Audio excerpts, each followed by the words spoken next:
Hey everyone, and welcome. Today we are diving deep into a thinker who completely flipped the script on how we understand gender. I'm talking, of course, about the one and only Simone de Beauvoir. So welcome to Sociology Burger. Do you want fries with that? Seriously though, our goal today is to take the huge, complex ideas of one of the 20th century's most influential minds and make them, well, a lot more digestible. We're serving it all up hot and ready to go. All right, so here's what's on the menu. First, we'll get a quick look at who Simone de Beauvoir even was. Then we'll get into her famous partnership with Jean-Paul Sartre. After that, it's the main event, her groundbreaking book, The Second Sex. And of course, we'll look at a few sides, some critiques and controversies, before we wrap it all up with her incredible, enduring legacy. Okay, let's jump right in. Part 1. Who was Simone de Beauvoir? Let's get a feel for the person behind these revolutionary ideas.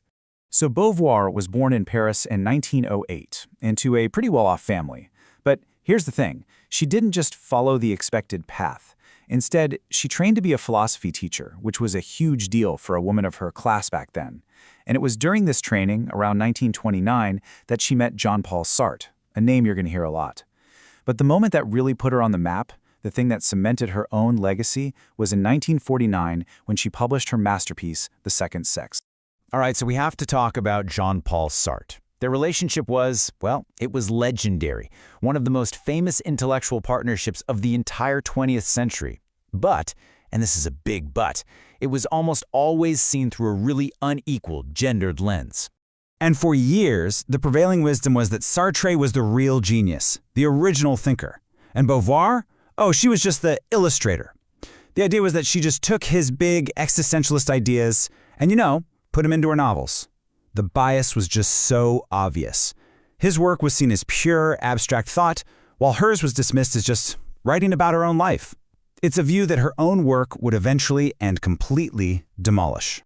And that is the perfect lead-in to our main course, The Second Sex. This is it. This is the book that blew that whole illustrator narrative out of the water and proved, without a shadow of a doubt, that she was a revolutionary thinker in her own right. Okay, get ready for probably her most famous quote ever. It is the absolute heart of her whole argument.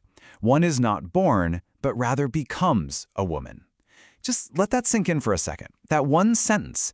It launched a million debates and pretty much laid the foundation for modern feminism as we know it. So what on earth does it actually mean? This right here gets to the core of it. Beauvoir argued that in our world, man is treated as the subject. He's the default setting, the norm. Just think about how we use words like mankind to talk about everyone. But woman? Woman is constructed as the other.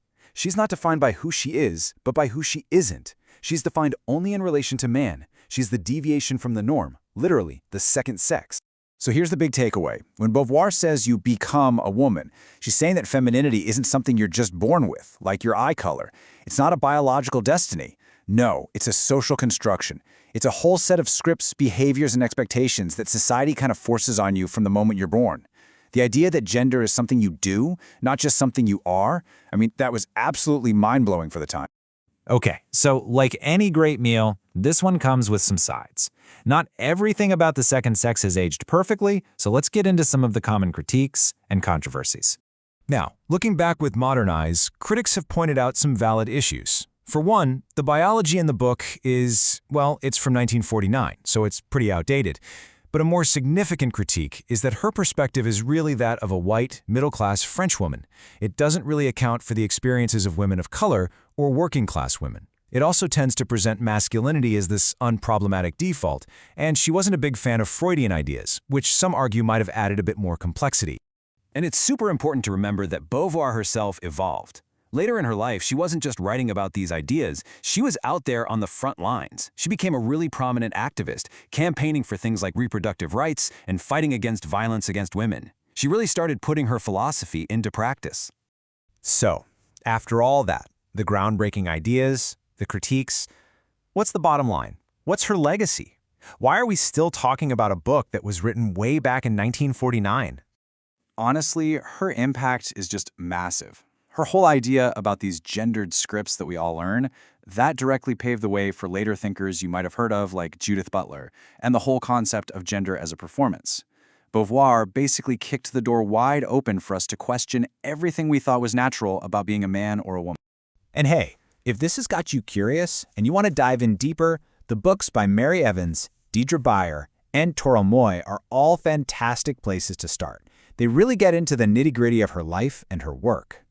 But, when you boil it all down, there was one big question that drove almost all of her work. Yeah, she's famous for writing about women, but her real concern was much bigger. It was this: how can we live with other people, any other people, in a way that my freedom doesn't stomp all over your freedom? It's a massive question, and she forced us to look at it through the lens of gender. And honestly, it's a question we are all still trying to figure out today.